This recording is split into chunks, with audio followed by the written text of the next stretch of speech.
along. I'm going to be reading from Canto 2, Chapter 3, Text 22. 2, 3, 22, Srimad Bhagavatam.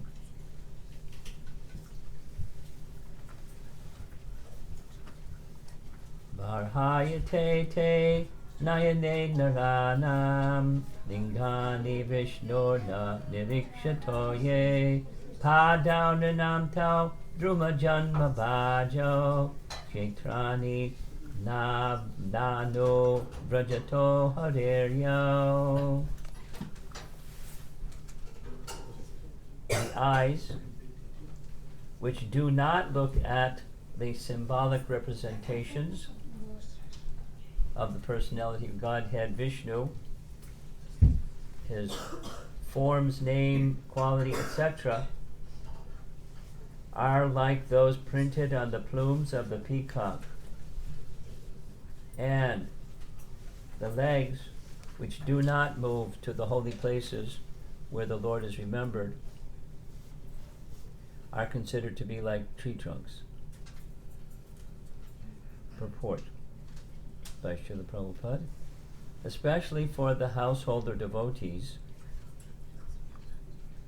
the path of deity worship is strongly recommended.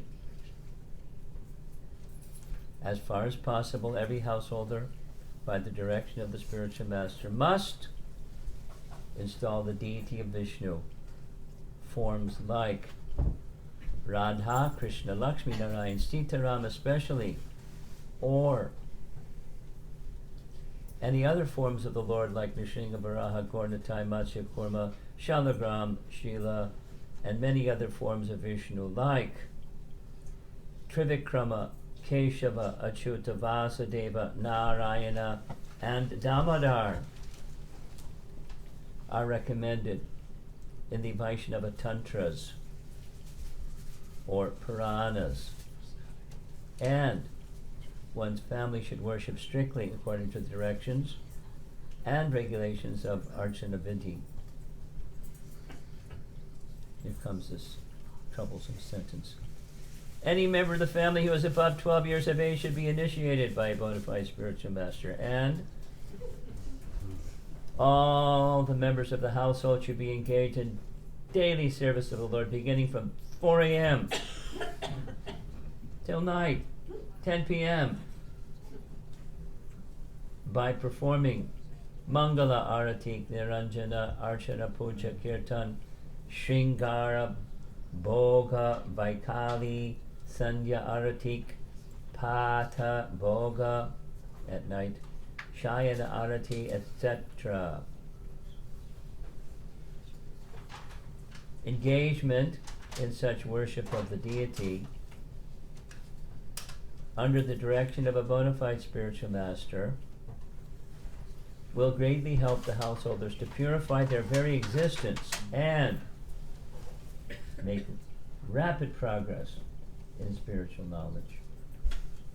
Spiritual knowledge.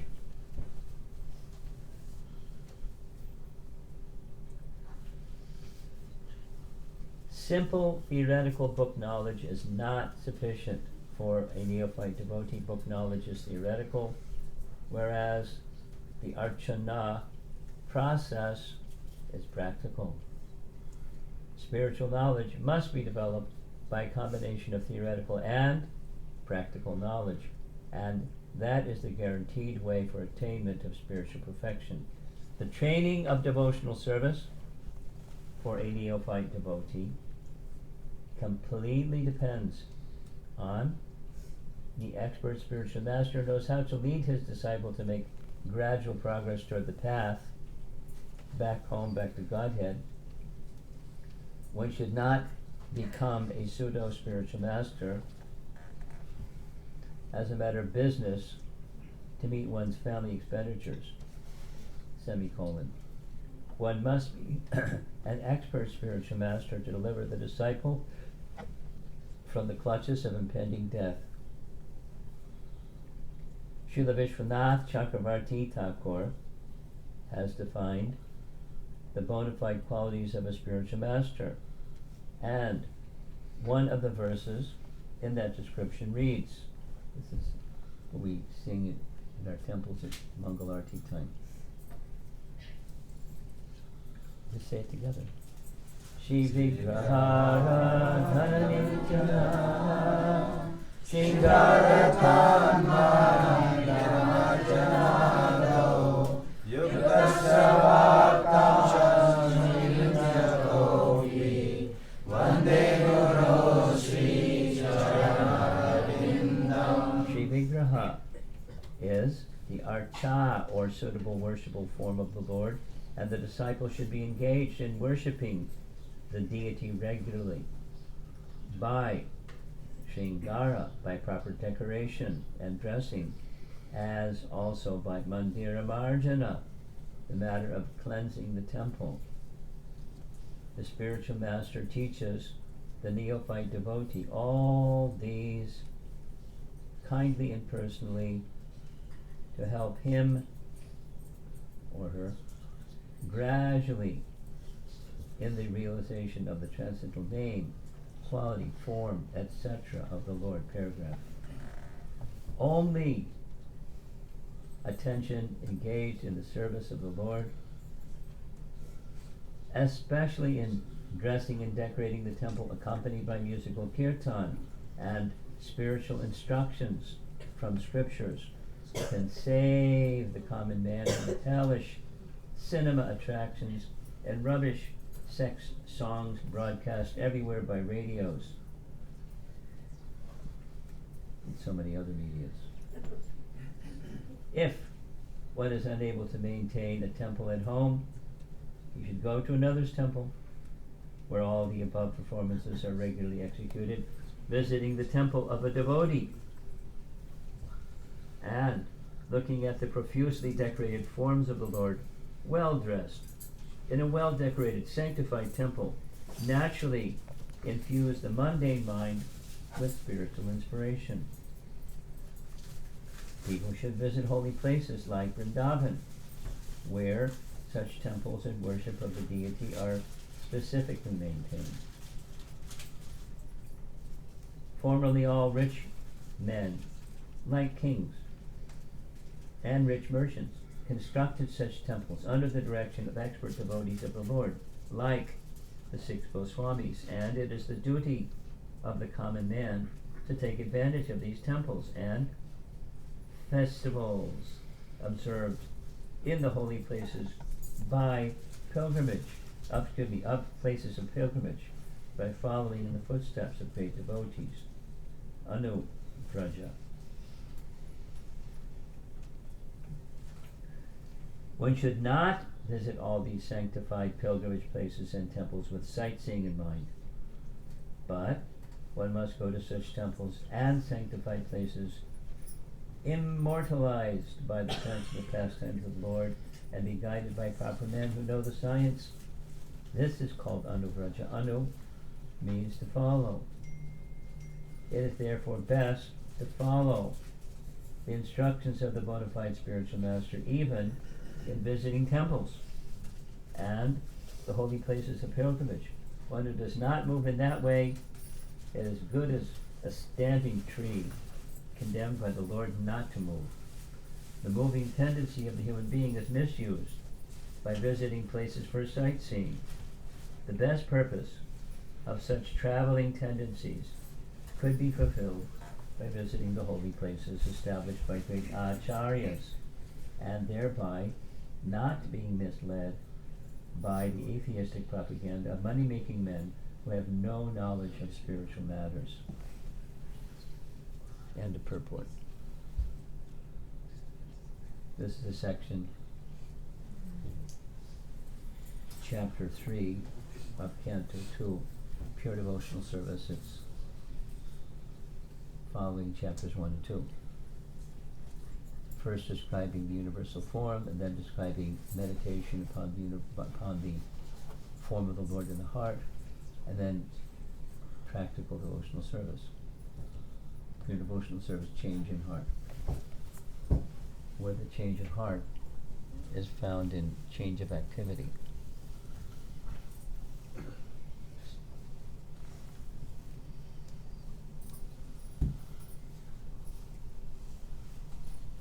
So in this section, in chapter 3, there's senses and how the senses should be utilized. So when it comes to this verse, it's the eyes and the legs. So the eyes are to see the forms of the Lord, the legs are to go to the places of worship of the Lord, holy places, etc. The utilization of the senses in service, Rishikena, Rishikesha, Sevana, Bhakti Uchite, is just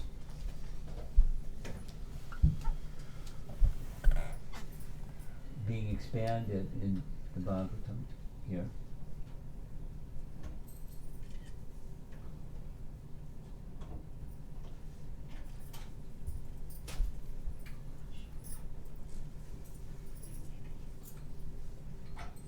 Several things.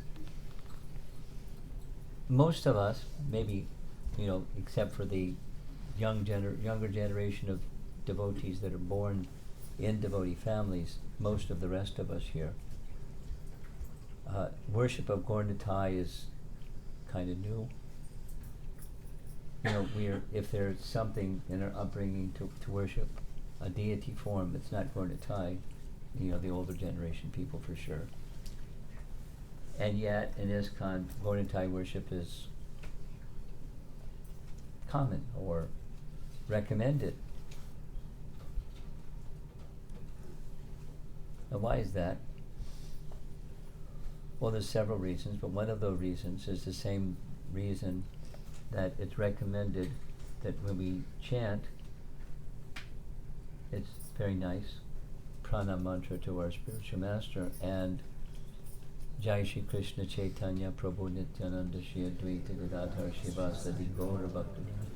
We were told, I was taught, trained, before chanting your japa, do those two things, pranam to your spiritual master, to Prabhupada, and Shri Krishna Chaitanya, because it helps. There's no offense, there's a possibility of offense when chanting the Hare Krishna Mahamantra, and the same doesn't hold for the Panchatattva mantra. So similarly, in deity worship, there's beneficial, then watch out for offense. However, Gaur Nitai are very merciful. They overlook offense. Doesn't mean you can be casual and complacent because I'm worshipping Gaur Nitai. It means that if there's some inadvertent mistake or something, discrepancy, they don't take offense.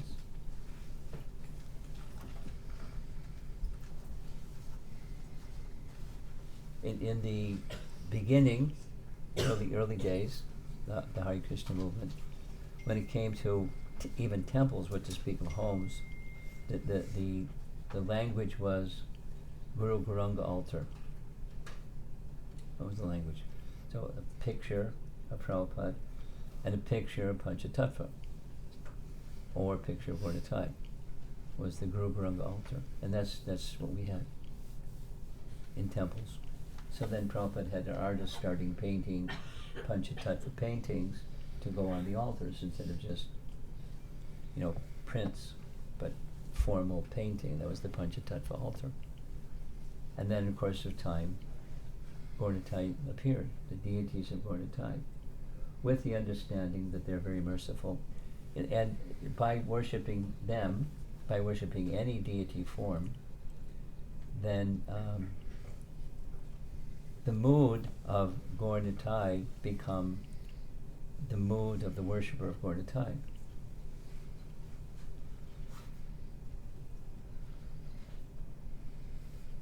It's a little tangential, and I'll come back to the deity worship topic, but it's related.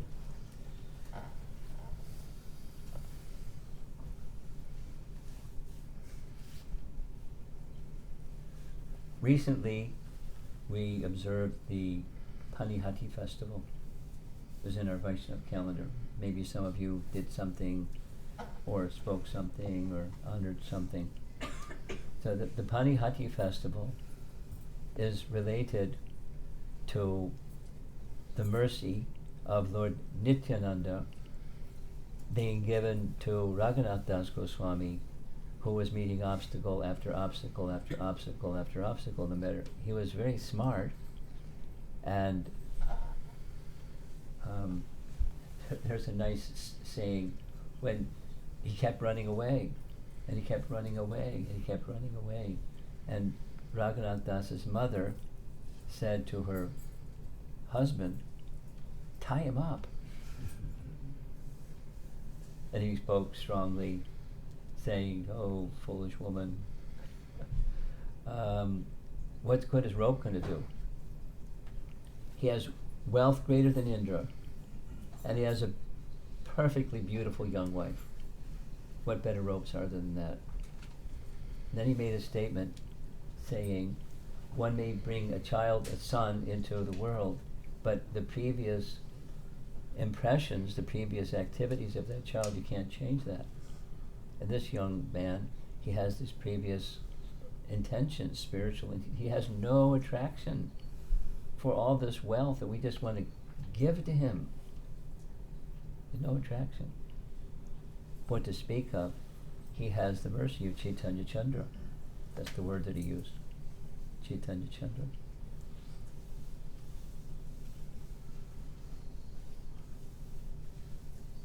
The very next day after this exchange with his wife was when the Panihati festival happened. And in short,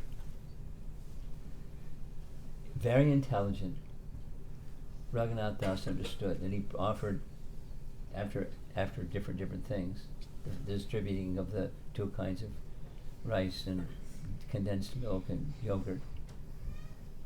He literally fell at Lord Nityananda's feet and says, "Without your mercy, I can't get the association of Chaitanya Mahaprabhu. So please give your mercy so I can get his association."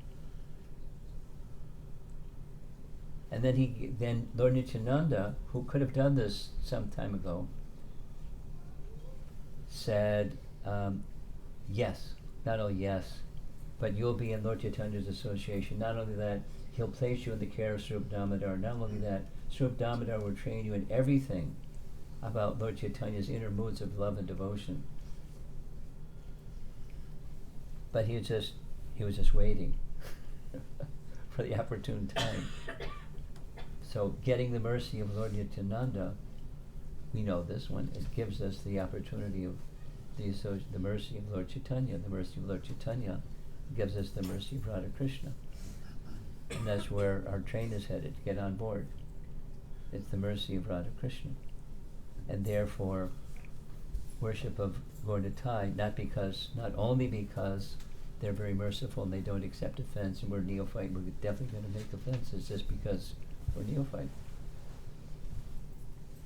But they give it, mercy of Lord Nityananda gives us the mercy of Lord Chaitanya, gives us the mercy of Radha Krishna. So it's very common in ISKCON,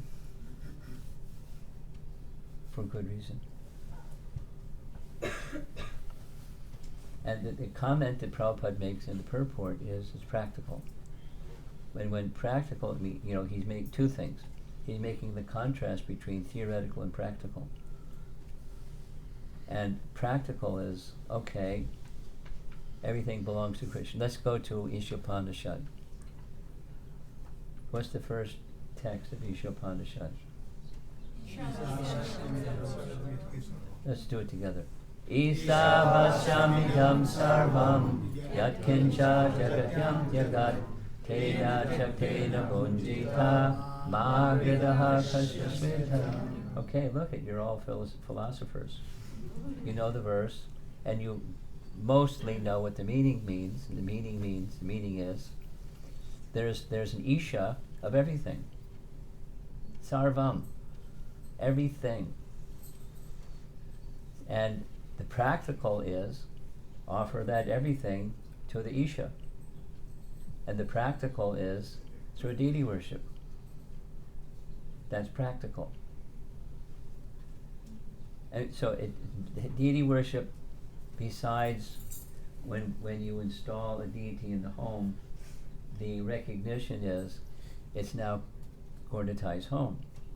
And I'm the occupant, but he is the owner. Now, I don't know if this is an apartment, but if you own a house, the house belongs to the deity. It's the deity's home. The deed might say something other than belongs to Gornatai, but the consciousness belongs to Gornatai, and everything belongs to Isha, the supreme controller. And then, practically speaking, whatever it is as a householder, whatever it is that's your necessities, fine. And the necessities get offered service-wise to the deity, and in practical terms, in terms of, the list is here. The things that one offers: nice dress, nice ornaments. So it gives an opportunity for practical Rishikena Rishikesha Sevanam, for practical engaging of the senses, planning a festival for your deity, whatever level of celebration you might have, but it's natural. Here comes, Krishna Janmastami. Let me do something nice for my deity. So the mind goes there. Then you do something, whatever that something is. Make a plan and execute the plan. You're gauging your faculties. Rishikena Rishikesha Sevanam. Cooking something nice.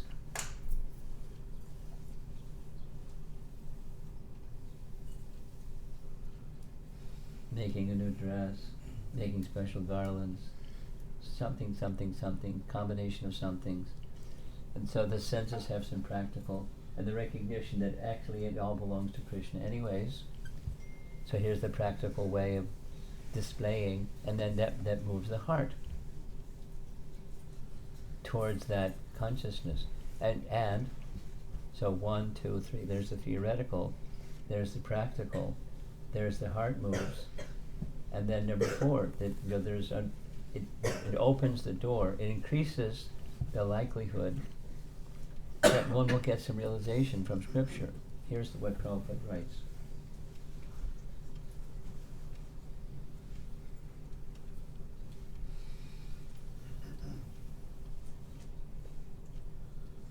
Somewhere. Anyway. The realization, the practical, and the heart moving leads to the doors of realization opening. So the meanings of the Scripture become revealed for one whose heart is oriented towards what the teachings say, and the practical application of what the teachings say. And the heart changes. Because that's the subtitle of this chapter. Pure devotional service is what's printed across the top of the page. But Prabhupada adds change of heart. And the change of heart has a practical as well as spiritual component or element or dynamic. And when that change of heart does take place, not just the behaviors, not just the following the vidhis, but the change of heart consciousness, then the heart becomes open to receive realizations. Yeah. So I wanted to say this other point about Raghunath Das Goswami. Raghunath Das Goswami is out of this world. Aside from his austerities and his austerities that a worldly person can't even imagine, his consciousness was out of this world also. A nice example that I like is Rupa Goswami had affectionate relationship obviously with the other Goswamis, and one of those other Goswamis was Raghunath Das Goswami. So he had just written Lalita Madhava, and he asked Raghunath Das Goswami to read and make comment, share what he felt and thought. So Lalita Madhava largely is the gopis' feelings of separation when Krishna leaves Vrindavan. And reading Lalita Madhava Raghunath Das Goswami became very, very ill, almost to the point where it looked like he was going to give up his life, because he was feeling those feelings of separation of the gopis and the other residents of Vrindavan when Krishna left. Raghunath Das was such a devotee that just by reading the literature, it wasn't just, oh, this is interesting. His heart was moved. So Rupa Goswami, being very expert, he said to Raghunath Das, I want to do some editing on the book. Give it back to me. And here's another book, Danakeli Chintamani. It's very nice.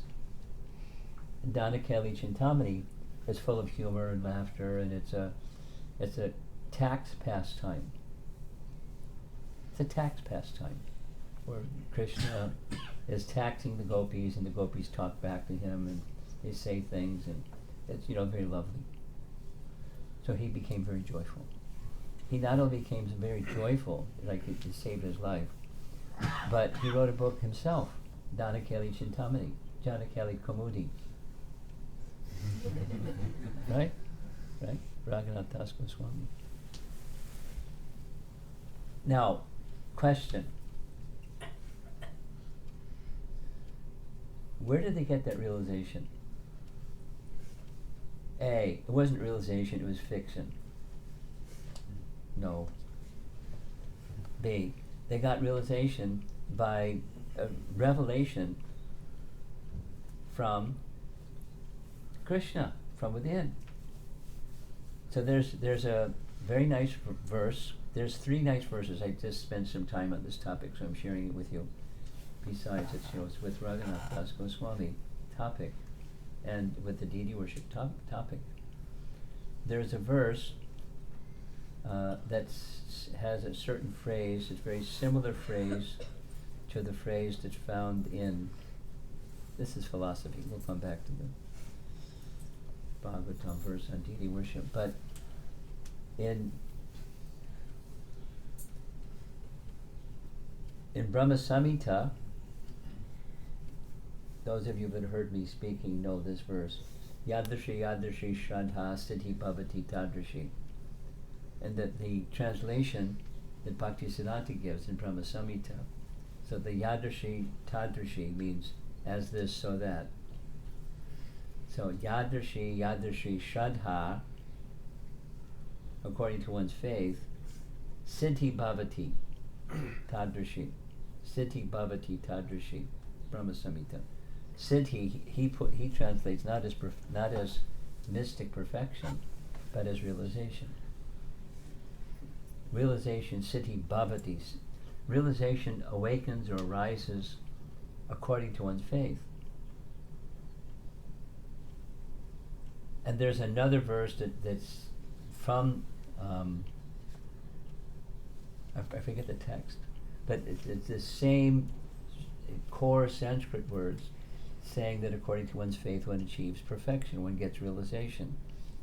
Realization happens because of one's faith, and faith invested in a practical way through mantra, that the verse says mantra, deity,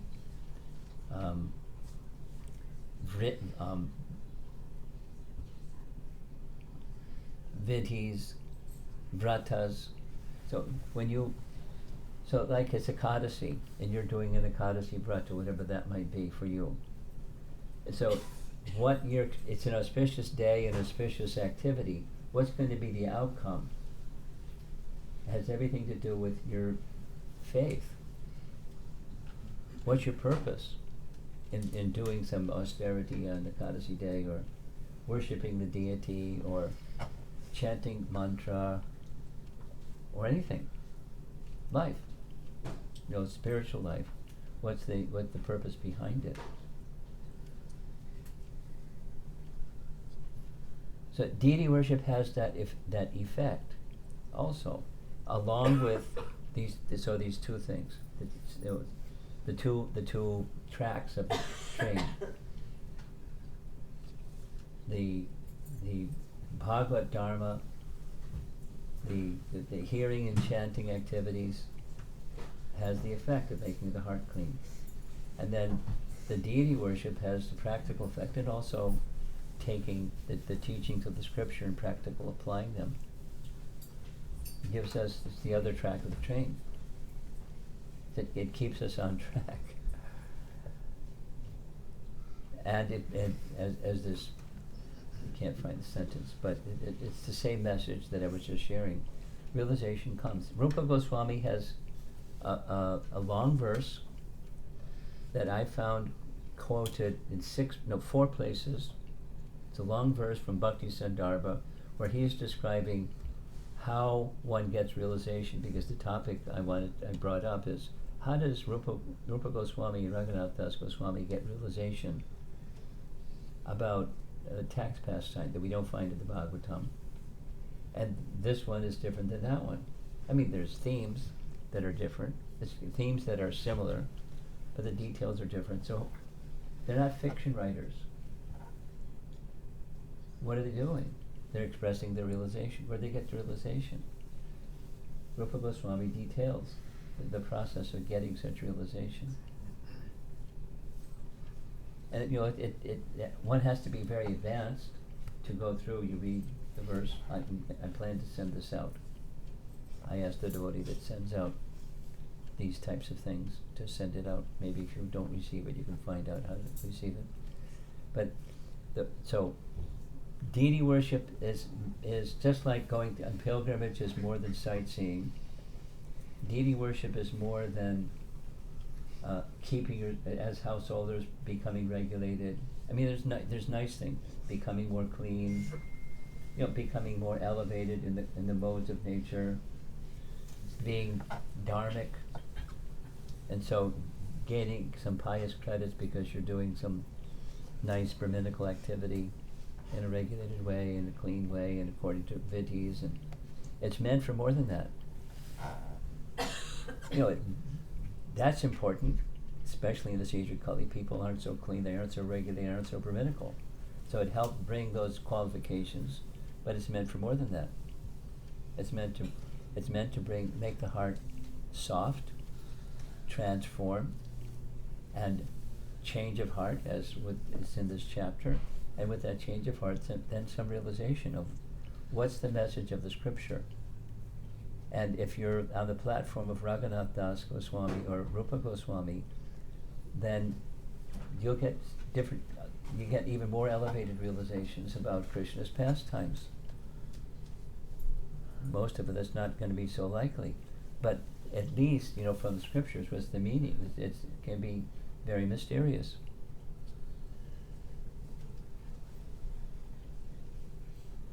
Deity worship has a practical effect, as several times in this purport, practical. And it has a practical effect on our consciousness, at least potentially. Certainly, just elevating, become dharmic, grahastas. That is you follow deity worship nicely, that will happen. Built into this becoming a dharmic worshipper of deities, doing it properly, but more and more and more. Your realization of what the message is within Scripture becomes revealed. More so, and more so, and more so. That's all up to Krishna, and the eagerness, this faith that you have, that the purpose of the bhakti path is not just, this, but it's keep going. That at least the opportunity is given, and therefore it's recommended.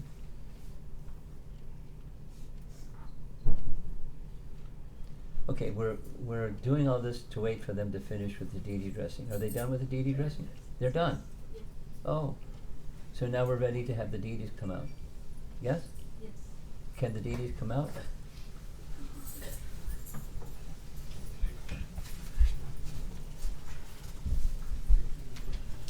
So I'm supposed to give a name at this juncture, right? Nitai Chaitanya Chandra Ki. Jai.